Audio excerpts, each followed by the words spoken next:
જો સંસાર નરક હત, ભલે વેદાંતિઓ એમ કહેતા હોય કે સંસાર નરક છે, પણ સંસાર નરક હત તો ભગવાન કૃષ્ણ શા માટે લગ્ન કર્યા હત? ભગવાન રામે શા માટે લગ્ન કર્યા હત? તો સંસાર સ્વર્ગ છે, પણ જેને જીવતા નથી આવડતું એના માટે નરક છે. માછીમાને માછલાનું પોટલું મળે તો ઊંઘ આવી જાય, ને ગુલાબની પથારી મળે તો ઉજાગરો થઈ જાય. જ્યારે આપણને ગુલાબની પથારી મળે તો ઘસઘસાટ ઊંઘ આવી જાય, અને માછલાનું પોટલું મળે તો ગૂંગણામણ થઈ જાય. ઊંઘ તો બંનેને આવે છે, પણ જેને પોતાની અનુકૂળ વસ્તુ મળી જાય તો એને એ સ્વર્ગ લાગે છે, આનંદ લાગે છે, અને ન મળે તો એના માટે દુઃખ લાગે છે. સુખેશો મનુ દિગ્ધમના દુઃખેશો વિગત સ્પૃહ વિતરાગ ભય ક્રોધ સ્થિત નિરુચ્યતે. ગીતા કહે છે સુખ અને દુઃખમાં જે સ્થિર રહી શકે છે એ ધીર પુરુષ બની શકે છે. ભગવાન અષ્ટપટરાણીઓ એક રૂકમણી સાથે લગ્ન કર્યા, એક સત્યભામા સાથે કર્યા, એક નાગનજીતીની સાથે કર્યા, એક કાલિંજીતીની સાથે કર્યા, એક મિત્રાનંદીની સાથે કર્યા, એક વરુણજીતીની સાથે કર્યા. અષ્ટપત્નીઓ એ શું છે? તો અષ્ટસિદ્ધિ છે. પૂર્ણ પુરુષોત્તમ ભગવાન છે, તેથી ભગવાનની અષ્ટસિદ્ધિઓ પ્રભુની સેવામાં આવી છે.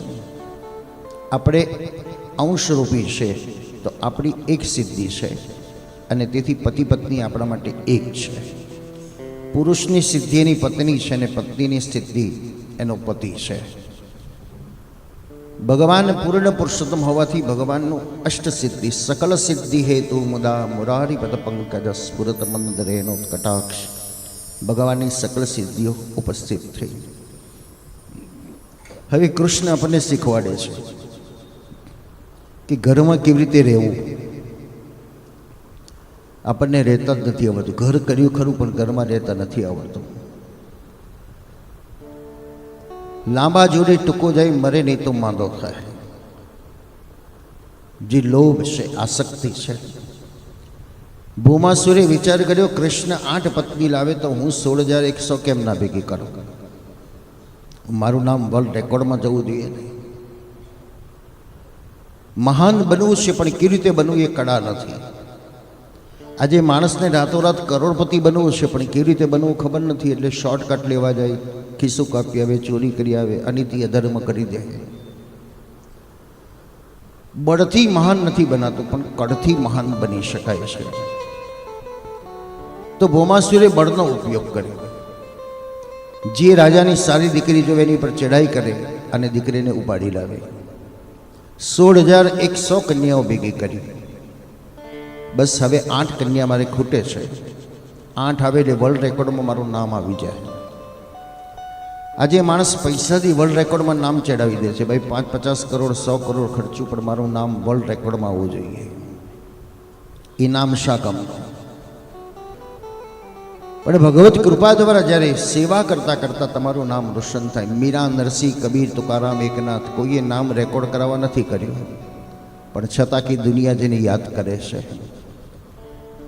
ભૌમાસુર અભિમાનથી મહાન બનવા ગયો. ભગવાનને સમાચાર મળ્યા કે ભૌમાસુર ઉત્પાત કરી રહ્યો છે. 16,100 કન્યાઓને કાળાવાસમાં પૂરી છે. હવે ભગવાને વિચાર કર્યો જો ભૌમાસુરને મારીશ તો ઘરમાં ઝઘડો થશે, કારણ સત્યભામાનો ભાઈ છે. સાપ મરે નહીં અને લાકડી ભાગે નહીં. આ ગઢ ભગવાને વાપરી. અષ્ટપટરાણીઓમાં કોઈને નહીં, કેવળ સત્યભામાને જ કીધું કે ચાલો આપણે સ્વર્ગની યાત્રા કરવા જઈએ. સ્વાભાવિક સત્યભામા ખુશ થઈ ગયા કે ભગવાન મને કેટલા ચાહે છે. જો કોઈને ન કીધું ને મને જ કીધું, ચાલો ચાલો ભગવાન યાત્રા કરવા જઈએ. રસ્તામાં પોતાનું પિયર આવ્યું એટલે સ્વાભાવિક મન જાય, ચાલો ને મારા ભાઈને મળવા દઈએ. ભગવાનની ઈચ્છા હતી, તેથી કાર્ય અને કારણ બંને એક સાથે ઊભું કર્યું. કાર્ય કરવું હતું ભૌમાસુરના બંધનમાંથી મુક્ત કરાવી હતી, તેથી કારણ લીધું યાત્રાનું, અને સત્યભામાને સાથે લીધા કે જેથી ઘરમાં ઝઘડો ન થાય. આકરણ રુદન સાંભળ્યું. સ્ત્રીના દુઃખને સ્ત્રી સમજી શકતી નથી. તકલીફ ત્યાં છે.